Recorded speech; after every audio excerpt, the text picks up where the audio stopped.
అప్పుడు అన్నది ముక్కసరిగా చెప్పేస్తున్నది, ఇంతవరకు మీరు మహారాజు గారిని లోపరుచుకొని తక్కిన రాములందరినీ అవమానపరిచారు. ఈనాడు రాముడు రాజు అయితే రాజమాత కౌసల్యదేవి అవుతుంది. ఆమెకు అధికారం చేతిలోకి వస్తుంది. ఆమెకు అధికారం చేతిలోకి వచ్చిన వెంటనే ఇప్పటి వరకు నీవు చేసిన అవమానాలకు, సాధింపులకు, శోధింపులకు కక్ష తీర్చుకుంటుంది నీ మీద అని ఆమె అహంకారం చెప్తే అప్పుడు చూడండి ఎంత తెలివందో. అందరం ఎన్నెన్నో చెప్పినా కూడా వినడాలే, కన్వర్ట్ కావడంలే, కన్విన్స్ కావడంలే. ఇక్కడికి ఇట్లా కాదని కైవైపు మనస్తత్వాలు ఎగిరినట్టు మదర్ ఏం చెప్పింది, అహంకారం చెప్తే అప్పుడు రాజమాత కౌసల్య అయితే ఆమె చెప్పు చేతల్లో ఉండాల్సి వస్తుంది. వాళ్ళందరినీ నీ అందుబాటులో పెట్టుకున్నావు రాజుగారిని లోపరుచుకొని. ఇప్పుడు ఇక కథ మారిపోతుంది అని చెప్పేటప్పటికీ అప్పుడు మారిందండి. ఎవరిని ఎప్పుడు ఏ మాటతో దెబ్బపట్టాలో అవి బాగా తెలుసునండి. అందుచేత రామాయణంలో ఇద్దరు మహిళలు, స్త్రీలు రామాయణ కథ అంతా నడిపించారండి. అయోధ్య నుంచి అరణ్యకాండ దాకా నడిపింది మందర అయితే, అరణ్యంలో అందుకున్నటువంటి శూర్పణఖ యుద్ధకాండ వరకు నడిపించింది. ఇద్దరు మహిళలు రామాయణ కథ నడిపించేశారండి.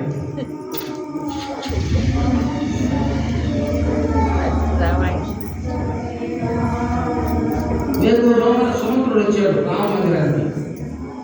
మిమ్మల్ని అత్యంతగా ప్రభువులు పిలుస్తున్నారండి.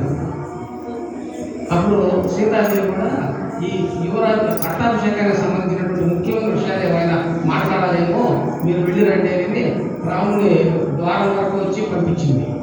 అక్కడ వెళ్ళి చూస్తే రాముడు కైక మందిరంలో ఉన్నాడు. ఆయన చాలా దారుణమైన పరిస్థితిగా ఉంది.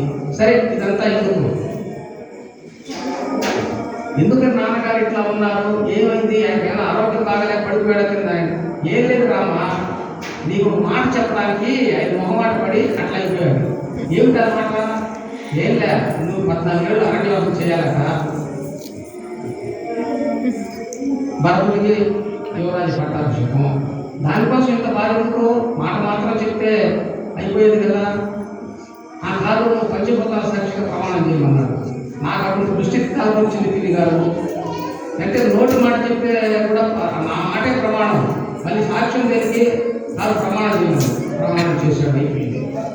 సరే ఈ కథ అటువంటి మొత్తం అరణ్యానికి వెళ్ళి బయలుదేరేటప్పుడు ఆయన రాముడు ఒక్కడనే అరణ్యానికి పంపాలి కానీ సీతాదేవి లక్ష్మణుని పంపమన్నారు. రాముడు పోతే సీతాదేవి ఉన్నదని తెలుసు. అందుకని సీతాదేవి కూడా నారచీర తెచ్చిపెడుతుంది రెడీగా రాముడికి. ఆమె ఎట్టగట్టుకోవడం చేత కావడం. అందరూ రాములంతా చుట్టూ చేరున్నారు. అంతఃపురంతా కోలాహలంగా శోకం సంతప్తం అయిపోయింది. ఆ సీతాదేవి నారచీర ఎట్టగట్టుకోవడం తెలియక తికమక పడుతుంది.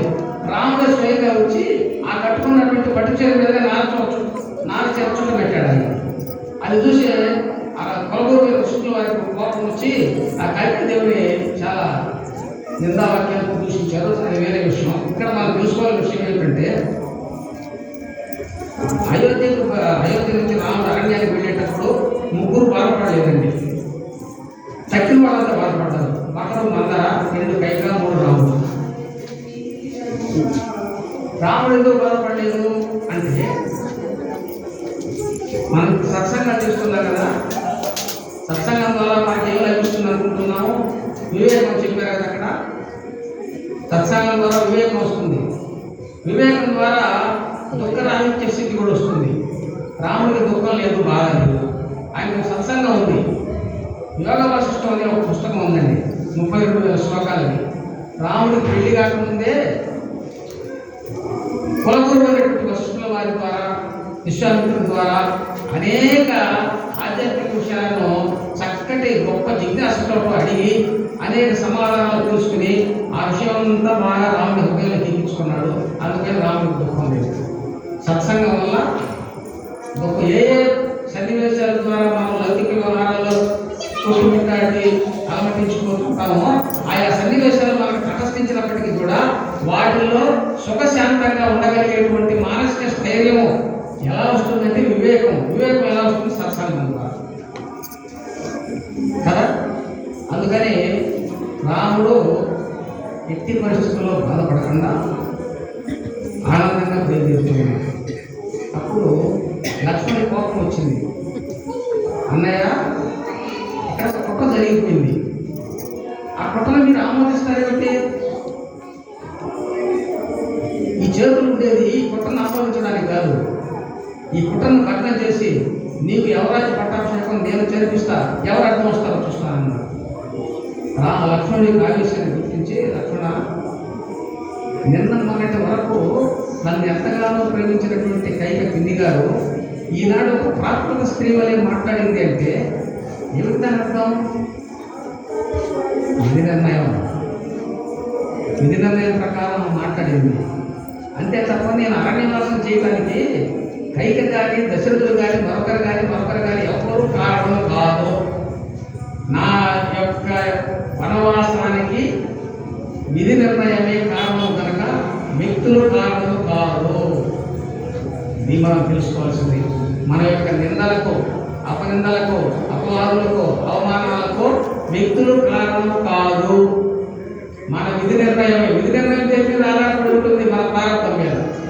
మనం చేసిన పూర్వ పుణ్య కర్మలో పుణ్య కర్మలు ఉంటాయి కదా, వాటి కర్మ ఫలితం ఏదైతే ఉంటుందో ఆ కర్మ విధి నిర్ణయంగా ఏర్పాటు అవుతుంది.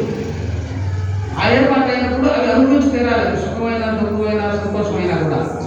అందుచేత రాముడు ఏమంటున్నాడు? విధి నిర్ణయము. ఆ విధి నిర్ణయం దేని మీద ఆధారపడుతుంది? మనం చేసిన కర్మ మీద ఆధారపడుతుంది. అందుచేత ఆయన ఏ కర్మ చేశాడు? ఆయన అవతార పురుషుడు కదా. కానీ మహాత్ములకు, దైవానికి ఒక పరీక్ష ప్రారంభం ఉంటుందట. ఇతరులు ఘోరాతి ఘోరంగా తపస్సు చేసి అవతరించండి స్వామి, మీరు భూమి మీద ధర్మరక్షణ చేయండి, సాధు సత్పురుషుల్ని బాధలకు లోపడుతున్నారు, అవతరించండి అని ప్రార్థన చేస్తే ఆ ప్రార్థన దాని పరీక్ష ప్రారంభం. ఇతరుల యొక్క ఆర్తితో ప్రార్థన చేసి తపస్సు చేసినప్పుడు భగవంతుడి యొక్క అవతారం వాటి కోసం దిగి వస్తే దాన్ని పరీక్ష ప్రారంభం అంటారు. అందుకోసం వచ్చింది ఆ అవతారం, సాధు సత్యముల సంరక్షణ కోసం, దుష్టులను శిక్షించడం కోసం.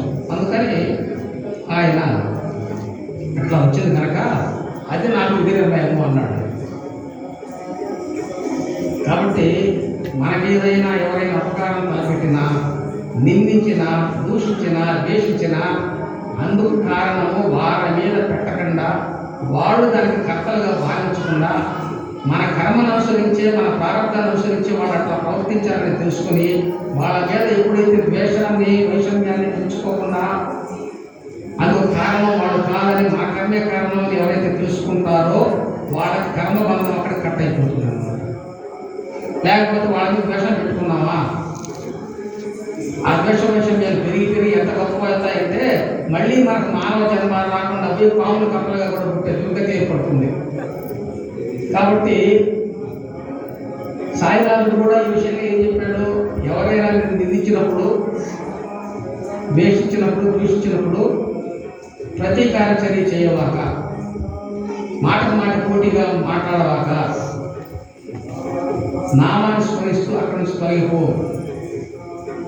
వాళ్ళు ఎదుర్కోలేకపోతే, లేకపోతే ఒకటి రెండు మంచి మాటలతో చెప్పు, అక్కడ కూడా కాకపోతే నామం చెప్పుకుంటూ పక్కకు వెళ్ళమన్నాడు.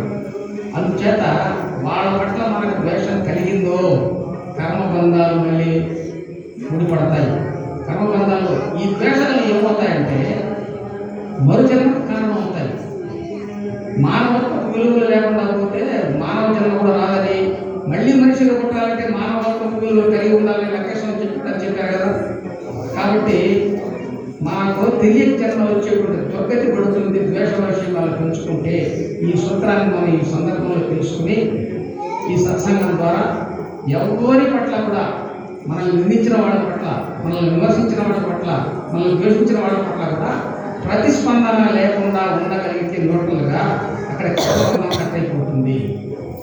ఇది మనం ఈ సందర్భంలో గమనించాల్సిందన్నమాట. అప్పుడు అన్నగారిని వదిలి ఉండలేనటువంటి లక్ష్మణస్వామి కూడా వాళ్ళ అమ్మాయినటువంటి సుమిత్రాదేవి దగ్గరికి పోయి ఆవిడ దగ్గరికి ఆవిడ నమస్కారం పెట్టి, నేను కూడా బయలుదేరుతున్నానమ్మా అన్నాడు. నాయన నువ్వు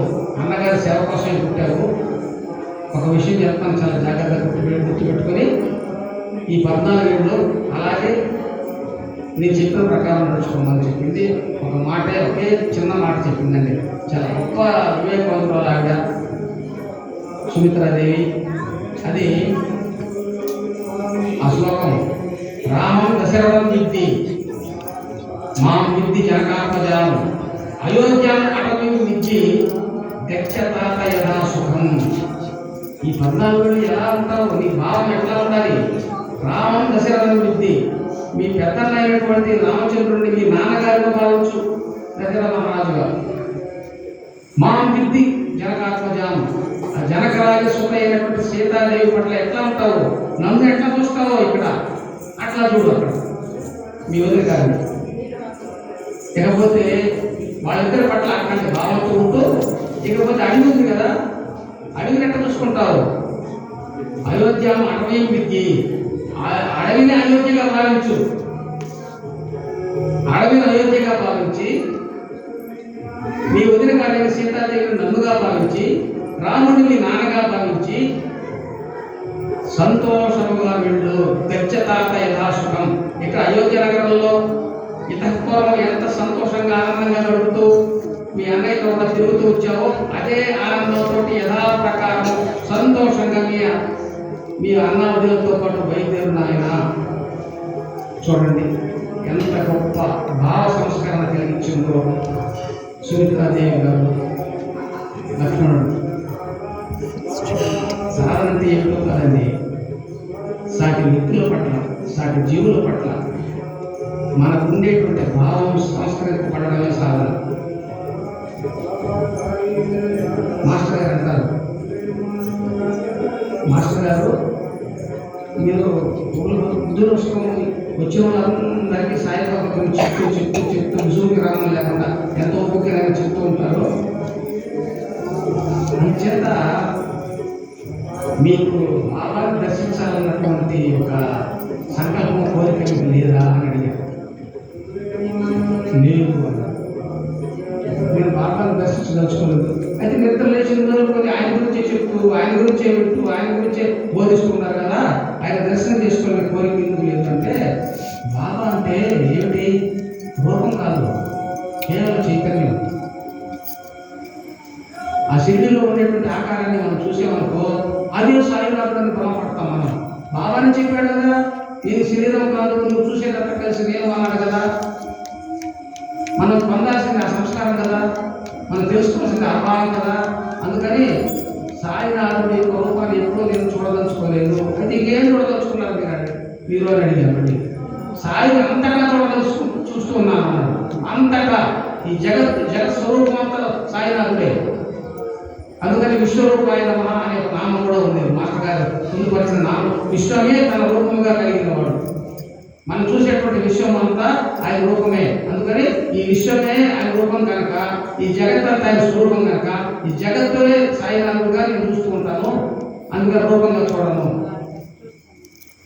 కాబట్టి మనం సత్సంగాల ద్వారా, పారాయణ ద్వారా ఇటువంటి భావాన్ని మనం పొందాలి అంటే జగత్తుని, జీవులను బాబా యొక్క రూపాలుగా చూడాలి. ఇది సాధ్యమా? సాధ్యమేనా?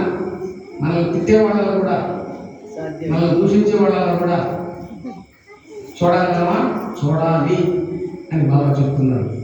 బాబా దగ్గర ఆయన ఉండే రోజుల్లోనే వాళ్ళందరికీ మిఠాయి చూసుకున్నాడు, ప్రసాదం ఒకటి చూసుకున్నారు. ఆయన తీసుకున్నామని అడిగాడు బాబా. తీసుకోలేదు బాబా, వాడికి నాకు పడదు అన్నాడు. నేను పడకుండా పోయేది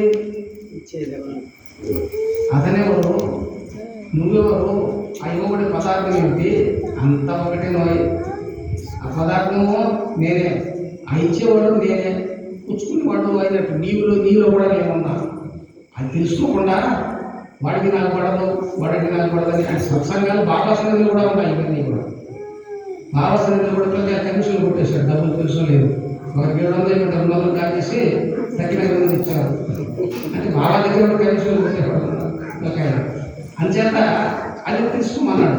కాబట్టి సాధన అంటే ఏమిటి అంటే జగత్తు పట్ల, జీవుల పట్ల, సన్నివేశాల పట్ల మనకున్నటువంటి భావము, లౌకికమైనటువంటి భావం ఏదైతే ఉన్నదో అది పూర్తిగా నిర్మూలించుకుని గురుభావాన్ని పొందడమే సాధన. మాస్టర్ గారంటే 1963లో అద్భుతమైనటువంటి చైతన్య అనుభూతి పొందారు ఆయన. ఆ పొందారు కనుక ఆ యొక్క దృష్టితో జగత్తంతా చైతన్యమయమని చూస్తున్నారు. మనకు అనుభూతి లేదు కనుక కేవలం మనం భావన మాత్రంగా మనం జగత్తుని చూడాలి. మనకు ఆ అనుభూతి లేదు. అనుభూతి లేకపోయినా భావించడానికి అడ్డంగా ఉంది. దానివల్ల 4 రూపాయలు సత్సవుతారా లేదు కదా. అందుకు తగిన అనుభవాలు మాస్టర్ స్థాయి వాళ్ళు ఇచ్చారు కదా. జగత్తంత స్థాయి స్వరూపం అని, తన స్వరూపమని ఆ భావనలో ఉండాలి. అందువల్లనే మనకు ఈర్ష్య, ద్వేషము, వైషమ్యాలు ఇవన్నీ ఏర్పడి సాటి వాళ్ళతో తేడాలు ఎందుకు వస్తున్నాయంటే ఆ భావన లేకనే. కాబట్టి ఈ రామాయణ కవుల ద్వారా అసలు లక్ష్మణుడు హనుమంతుడి గురించి కొన్ని విషయాలు చెప్పాలనుకున్నాను, కానీ అందుకు కూడా వ్యవధి లేకపోయినా ఆ రాముడి గురించి, సాయి గురించి, మాస్టర్ గురించి 4 మాటలు పలికే మహాభాగ్యాన్ని ఈ సాయి మందిరంలో ఉండే సాయినాథుడు, ఆ హనుమంతుడు, వాళ్ళ ప్రతినిధిగా ఉండేటువంటి దేవమ్మ గారు, వీళ్ళందరికీ కూడా నేను హృదయపూర్వకమైనటువంటి కృతజ్ఞతలు తెలియజేసుకున్నాను. ఈ 4 మాటలు తెలియజేటువంటి మహాభాగ్యం కలిగించారు. నేను ధన్యుడైపోయాను. నాకు ఈ అవకాశం లభించడం నాకు సంతోషం. ఇది నేను